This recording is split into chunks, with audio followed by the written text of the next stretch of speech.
How did you discover the power of gratitude at first? How did this begin?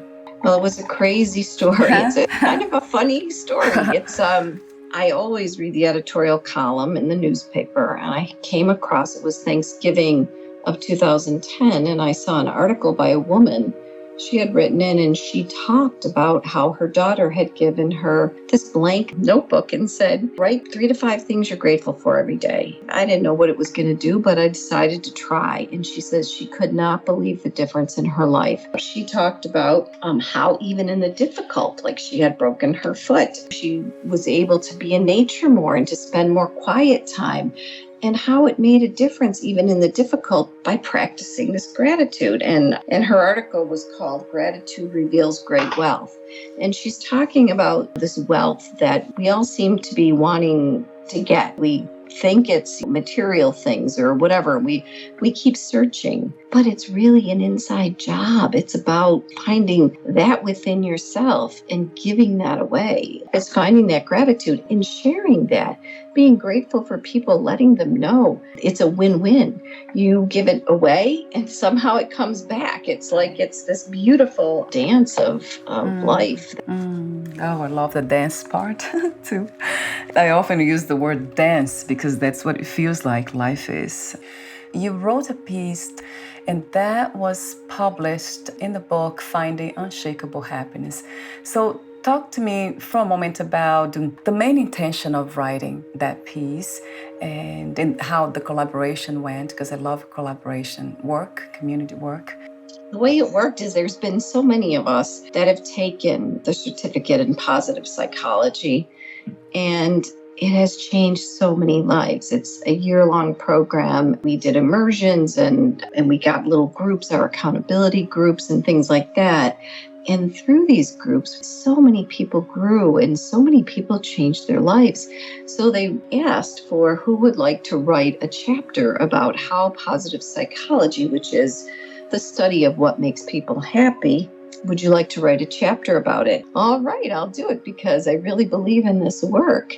And I believe that it has the power to change people's lives. And so between the gratitude and the positive psychology, of which SPIRE, the model of whole person well-being, is a part of. And SPIRE stands for the spiritual, the physical, the intellectual, the relational, and the emotional.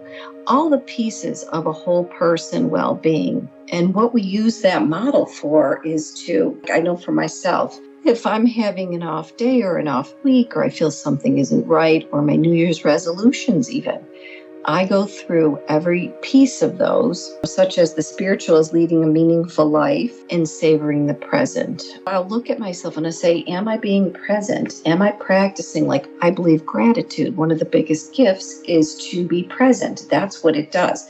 It makes you present to life so that you see what's going on around you, so that you can write about these good things and these miracles that are happening.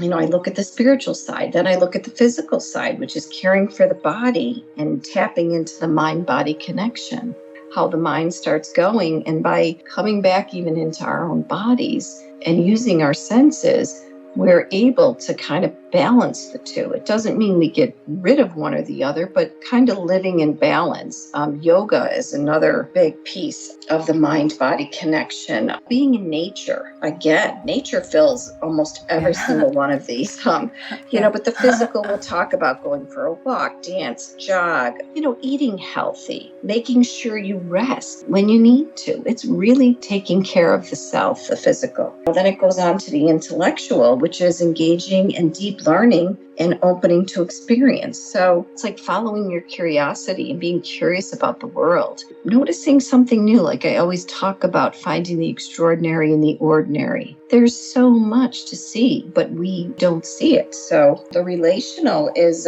nurturing a constructive relationship with self and others. It's not only your relation to other people. This is the relationship to yourself. How do you treat yourself? How do you talk to yourself?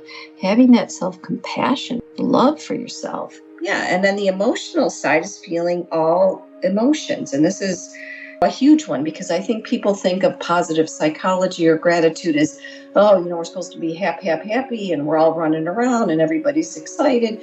That's not true. We feel all of our emotions. It's the resilience piece that comes in because of the work that we've done on gratitude, or in the work of positive psychology, of the rewiring of the brain, that allows us to feel our emotions but be able to bounce back quicker.